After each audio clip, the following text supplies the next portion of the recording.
আসসালামু আলাইকুম। ওয়ালাইকুম সালাম ভাই, কেমন আছো? ভাই আলহামদুলিল্লাহ ভালো। ভাই জানরা চলে না ভাই। কি হইছে, জানটা চলে না? আরে ভাই খালি ভিডিও বানাই খালি মনিটরেশন পাইছত নি টিয়া পাইছত নি মানছে এইসব কথাবার্তা মানছে এটা জিগা জিগা মনটা একদম খারাপ। এটা জিগাই বই, কারণ আপনি ভিডিও বানাইতাছুন, বালা ভিউ হইতাছে, সবাই জানে আপনি ডলার কামাইয়া গাইতাছুন। হ্যাঁ এই তুই কইতাছে। হ্যাঁ আমি নি কয়তালা বিল্ডিং বানাইতাছি। মানে মূল বিষয়টা হলো আপনিও একজন ব্যবসায়ী, হ্যাঁ আমিও একজন ব্যবসায়ী। ডলার আর মনিটাইজেশন বড় কথা না, বড় কথা মানুষের বিনোদন দিতাছি। আমরা কিছু বন্ধু বান্ধব হইছে হ্যাঁ। এরারে বিনোদন দিতাছি, নিজেও বিনোদন করি। ঠিক আছে। ডলার লাগবো না ডলার দরকার নাই, মনিটাইজেশন না লাগবো কিচ্ছু দরকার নাই। তাহলে এইটা চিন্তাই করতে না, পারি না। না।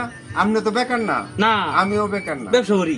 ঠিক আছে। হয় বিনোদন মানে কিচ্ছু দরকার নাই। আর ভিডিও বানাই ভাই, ভিডিও বানায় দেয়। মন খারাপ করতো না তো? না মন আর খারাপ না, ওকে সব বাদ মন। ঠিক আছে।